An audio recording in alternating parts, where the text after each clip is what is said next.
Hi, everyone, and welcome. My name is Michael Cesarini, and this presentation is built for new special education teachers, paraprofessionals, and any other adults who walk into an IEP meeting without always knowing how the prep happens behind the scenes. Over the next few minutes, I'll walk through the timelines and requirements involved in preparing for IEP meetings, who needs to be there, what data we collect, the documents required by law, and the strategies that actually keep families feeling like part of the team. The goal is simple. When an IEP meeting is well prepared, the meeting itself becomes a real conversation about a child instead of a compliance exercise. And that leads us to why preparation matters. Before we get into mechanics, I want to anchor why preparation matters. There are three things at stake in every IEP meeting. First is legal compliance. This sets out who has to be there, what notice we have to give, and what documentation has to be in place. Second is family trust. Parents who walk in informed and respected become partners. Parents who feel ambushed shut down. Third is student outcomes. The quality of the prep is the quality of the IEP that comes out of the meeting. If we walk in with strong data and a thoughtful draft, the meeting becomes about the child. If we walk in unprepared, the meeting becomes about us. There are three types of IEP meetings, and each one has its own trigger. An initial IEP has to be developed within 30 calendar days of the day the team determines the student is eligible for special education. The annual IEP happens at least once every 12 months from the date of the last meeting, and it's a full review of progress, present levels, goals, and services.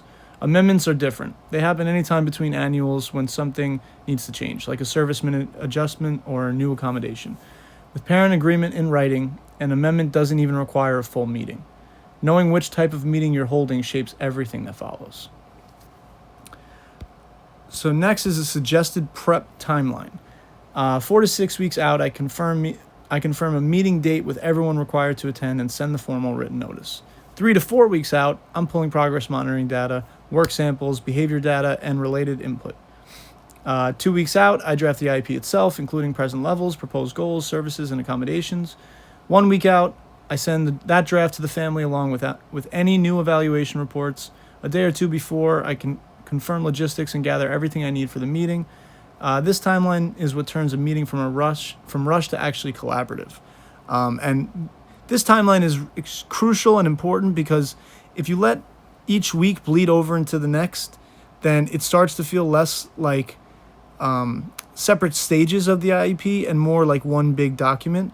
And I don't believe that works because I think we need the vantage point of each week leading up to the IEP to truly grasp what we're trying to accomplish in the meeting.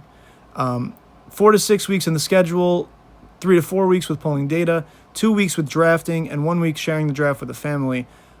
Those are really important dates and aspects and, I guess, points on the timeline because the truth is without the one before it, none of these can be done. We can't draft the IEP without a schedule. We can't, get to the IEP without sending them a advance notice and letting the family kind of become comfortable with what the conversation is going to be. And we also can't draft the IEP if we're not pulling data and work samples. We can't share the draft with the family if we haven't drafted the IEP. So this is a very crucial and patient process, and it has to be that way in order to truly feel the weight of it and not just make it another job, because these are families and students and children involved. So it's very important to kind of treat it with the respect it deserves. Next is the required IEP timeline. Required IEP team members. Idea is specific about who has to be at the table. The parent, at least one general education teacher if the student is or may be in general education, at least one special education teacher who is usually the case manager, a representative of the school district who has authority to commit resources, someone who can interpret evaluation results, related service providers when their service area is being discussed, the student when transition is on the agenda, which under IDEA means age 16 and up, and anyone else the parent or the agency thinks should be there. Each person brings a different perspective, and the meeting is stronger when everyone actually contributes instead of just attending.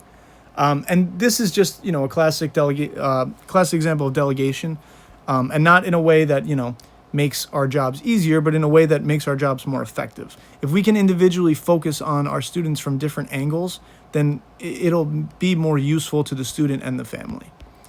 And then what each stakeholder brings. So each person on the team has something specific to contribute. Parents bring everything we don't see, like what the child does at home, what motivates them, the cultural context, the medical history, and so on. The special educator drives the process, brings the data, and presents the draft IEP. The general education teacher speaks to how the student handles core content and peer interactions. The LEA rep has the authority to actually commit to the services we propose. Related service providers bring their own progress data and recommendations, and paraprofessionals, who often see the student more than anyone, bring the day-to-day observations that round out the picture. Every voice matters, and good facilitation makes sure each one gets heard. And this really is just hammering home the individual aspects of our last slide, and why we kind of really need to give these IEP meetings not just our all in terms of preparation, but also our all in terms of being present. Because we have to truly understand who we're talking to and who we're talking about and what we're trying to convey, and do that in a way that, makes it not easier, but makes it softer. Because this is a hard thing for these families to go through. It's a hard thing for a student to hear if they are in it. And a lot of times we get used to it because we do it so much. But the truth is, it deserves respect to each student. Just because we do this every day doesn't mean this is the terms they're thinking in every day. And I think that's very important. The data to collect by IEP section. Every section of the IEP needs its own data. Present levels need curriculum-based measures, work samples, standardized scores, and behavioral observations. Goals need baseline numbers and rate of growth so we can write SMART targets. Services and minutes need service delivery logs and progress under the current schedule.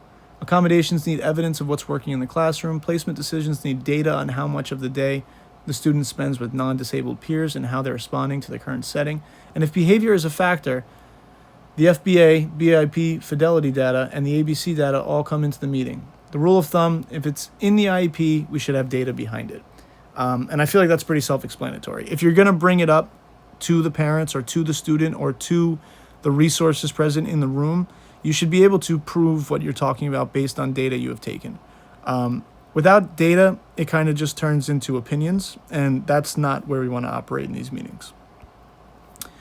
Communicating progress at the meeting. This is more than printing a stack of graphs. On the visual side, I bring progress monitoring charts with trend lines, baseline to current comparisons, and goal-by-goal status indicators that say at a glance what's met, what's progressing, and what's not.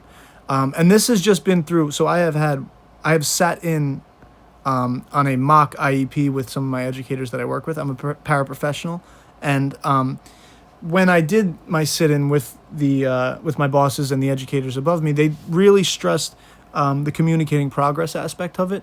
Because if we're not communicating the progress, then we're just kind of hammering home on all the problems that need to be fixed. And in a situation, I shouldn't even call them problems, more the aspects we are still working on. And because of this, we need to make the data accessible in a way that conveys the progress while also conveying where we're falling short. And that has to be done in a certain way that isn't completely just thrown at parents who live their own lives, right? They probably took off work to be at this meeting. At the sit-in that I did, actually, we had another paraprofessional pretend to be the parent, and she kind of went a little over-exaggerated with it, which honestly was good preparation for all of us. She really acted overwhelmed and just kind of gave us a tougher conversation to have, which made us find angles we didn't know were there to kind of help convey this in a way that truly feels like it's something we're collaborating and working on, and it's not just, just data sheets with not much actual physical progress, right? Because we all can mark down data. We all get in on a Monday or Tuesday or Wednesday or, whatever day of the week. And, data, we want our student to succeed. So sometimes our data will come off, kind of either skewed or flawed, and it goes both ways, right? We don't want to be too encouraging of they're doing great every day, because then the data is not fully accurate. And we don't have to say this to the student. This is just how we take our data. But we don't want to convey it in a way where the parents are shocked when the kids go home and they can't do the things we say they can do. But on the other end, we have to provide progress for students who are struggling, because Otherwise, what are we doing at our program? Are we just creating an environment where they need to try to progress, and if it's not working, are we just running into a wall over and over again? So we need to kind of find the happy medium of figuring out where and how to convey both sides of the progress we're taking, of the data we're taking, I guess. Required documents. Documents before the meeting include the formal meeting notice, which has to go out far enough in advance for parents to attend, and most districts use a 10-day rule. I know my district does definitely use that 10-day rule. Procedural safeguards have to be provided annually or whenever requested. The draft IEP and any new evaluation report should be in parents' hands at least a few days before. During the meeting, you need the current IEP, the progress data, a sign-in sheet, and someone capturing key decisions. After the meeting, the prior written notice goes out for any proposed change.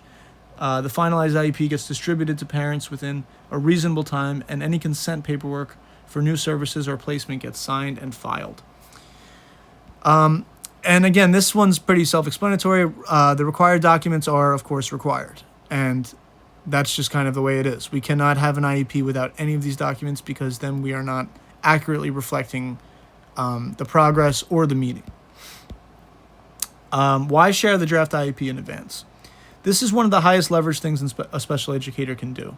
Parents get time to actually read it, process it, and come in with questions. It eliminates surprise, which is probably the single biggest reason meetings turn defensive. Disagreements surface early, so the meeting becomes about solving them instead of discovering them. It signals that family input is primary, not an afterthought. And for families with limited English proficiency or who can't take a long meeting off work, it makes the process equitable.